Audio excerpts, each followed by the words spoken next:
Today's poem, A Working Party by Siegfried Sassoon. Siegfried Sassoon was a British officer in World War I. He was also a poet and a diarist and a novelist. He very much objected to the fact that the people pushing for the war held this sort of simplistic jingoism that he felt got Britain into the war, and the reality of the war, of course, that men were dying and dying horribly. And he focused a lot in his poems on the reality of war. Siegfried Sassoon is one of the two great poets who are associated with World War I. And there are other great poets who came from out of that time period, but are mainly known for their later work, such as E. Cummings or Robert Graves.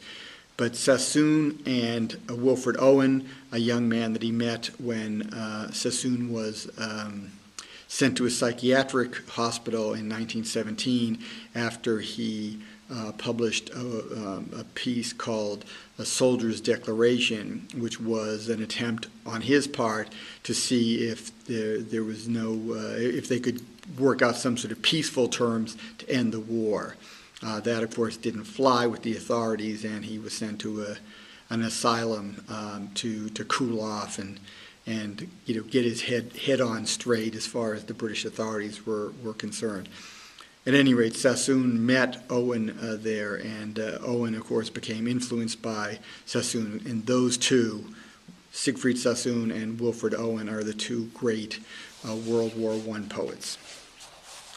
So this is A Working Party by Siegfried Sassoon. 3 hours ago, he blundered up the trench, sliding and poising, groping with his boots. Sometimes he tripped and lurched against the walls, with hands that pawed the sodden bags of chalk. He couldn't see the man who walked in front, only he heard the drum and rattle of feet, stepping along barred trench boards, often splashing wretchedly where the sludge was ankle deep. Voices would grunt, "Keep to your right, make way," when squeezing past some men from the front line. White faces peered, puffing a point of red. Candles and braziers glinted through the chinks and curtained flaps of dugouts. Then the gloom swallowed his sense of sight. He stooped and swore because a sagging wire had caught his neck. A flare went up. The shining whiteness spread and flickered upward, showing nimble rats and mounds of glimmering sandbags bleached with rain. Then the slow silver moment died in dark. The wind came posting by with chilly gusts and buffeting at corners, piping thin, and dreary through crannies.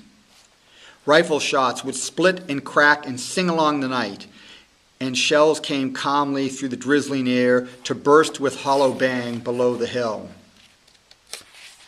3 hours ago, he stumbled up the trench. Now he will never walk that road again. He must be carried back, a jolting lump beyond all need of tenderness and care. He was a young man with a meager wife and 2 small children in a Midland town. He showed their photographs to all his mates, and they considered him a decent chap who did his work and hadn't much to say and always laughed at other people's jokes because he hadn't any of his own. That night, when he was busy at his job of piling bags along the parapet, he thought how slow time went, stamping his feet and blowing on his fingers pinched with cold. He thought of getting back by 12:30, and tot of rum to send him warm to sleep in drafty dugout, frosty with the fumes of coke, and full of snoring, weary men.